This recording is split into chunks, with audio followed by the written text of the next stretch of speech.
Ambaba girls high school Haripura ખાતે જિલ્લા શિક્ષણ તાલીમ અને જિલ્લા શિક્ષણ અધિકારીની કચેરી દ્વારા 20મું વિજ્ઞાન ગણિત પ્રદર્શન યોજાયું હતું। 2024 અને 25ના શિક્ષણ ક્ષેત્રમાં 80 થી વધુ બાળ વૈજ્ઞાનિકોએ આકૃતિમાં પ્રદર્શનમાં મૂકી હતી। અંબાબા ગર્લ્સ હાઈસ્કૂલ હરિપુરા ખાતે જિલ્લા શિક્ષણ તાલીમ અને જિલ્લા શિક્ષણ અધિકારીની કચેરી દ્વારા 20મું વિજ્ઞાન ગણિત પ્રદર્શન યોજાયું। 2024-25ના શિક્ષણ ક્ષેત્રમાં 80 થી વધુ બાળ વૈજ્ઞાનિકોએ કૃતિ પ્રદર્શનમાં મૂકી। ગર્લ્સ હાઈસ્કૂલના વિજ્ઞાન પ્રદર્શનમાં સવારે 8 વાગે જિલ્લા શિક્ષણ અધિકારી ભગીરથસિંહ પરમારના વર્ષે ખુલ્લું મૂકવામાં આવ્યું હતું। એમાં મોટી સંખ્યામાં બાળ વૈજ્ઞાનિકોએ, નિરીક્ષકો, શાળાના શિક્ષકો, વાલી મિત્રો, બાળ વૈજ્ઞાનિકો અને 20 થી વધુ શાળાના બાળકોએ આ પ્રદર્શન નિહાળી પોતાના વિચારો રજૂ કર્યા હતા। મારું નામ પ્રજાપતિ યસ શું પ્રોજેક્ટ બનાવેલો છે? અમે આજે બાળકોની આંખોમાં જે ખામી થાય છે એની માટે પ્રોજેક્ટ લઈને આવ્યા છે, I system for a child. આનાથી શું ફરક પડશે? આંખોને કઈ રીતે કાળજી રાખવી?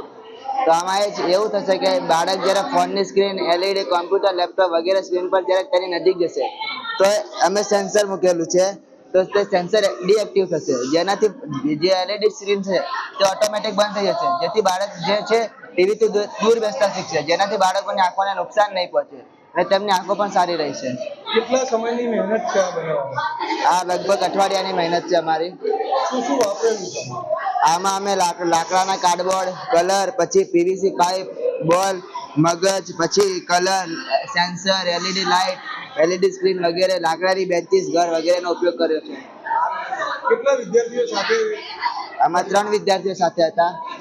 હું તૃપ્તિબેન પટેલ, ગુરુકુળ વિદ્યાપીઠ વિઠા ચોકસી કન્યા વિદ્યાલયના આચાર્ય તથા SVS2 વશિષ્ઠ સંકુલના કન્વીનર તરીકે ફરજ નિભાવું છું। બેન, આજે અંબાબા ગર્લ્સ હાઈસ્કૂલમાં શું કાર્યક્રમ રાખ્યો? GCERT ગાંધીનગર, જિલ્લા શિક્ષણ અને તાલીમ ભવન સુરત તથા જિલ્લા શિક્ષણાધિકારીની કચેરી સુરત અને અંબાબા હરિપુરા ગર્લ્સના સંયુક્ત ઉપક્રમે અહીંયા ગણિત બાળ વૈજ્ઞાનિક પ્રદર્શન યોજવામાં આવેલું છે। કેટલી કૃતિઓ બાળકોએ અહીંયા મૂકેલી છે પ્રદર્શન માટે? કેટલા સમય સુધી આ પ્રદર્શન ચાલવાનું? હા, અહીં અમારા SVS2 વશિષ્ઠ સંકુલની કુલ 70 શાળાઓમાંથી 84 જેટલી કૃતિઓ મૂકવામાં આવેલી છે અને આજે સવારે 8 વાગ્યે જિલ્લા શિક્ષણાધિકારી શ્રીની અધ્યક્ષતા હેઠળ અહીંયા કાર્યક્રમને ખુલ્લો મૂકવામાં આવેલો છે। સાથે સાથે ડાયટના પ્રાચાર્ય પણ હાજર રહ્યા હતા અને એમણે હાજર રહી અને અમારો ખૂબ જ ઉત્સાહ વધારેલો છે। અમારો સમય છે સવારે 8 વાગ્યાથી સાંજે 5 વાગ્યા સુધીનો। વાત કરીએ તો બાળકોમાં આ જે પ્રદર્શનથી કઈ રીતે એમનું આગળનું ભવિષ્ય નક્કી થશે? બાળ વૈજ્ઞાનિક પ્રદર્શન એ મોટે ભાગે બાળકોની અંદર જે વૈજ્ઞાનિક અભિગમ છે એને કેળવવાનો અને એના વિચારોને બહાર લાવવા માટેનું પ્રદર્શન છે।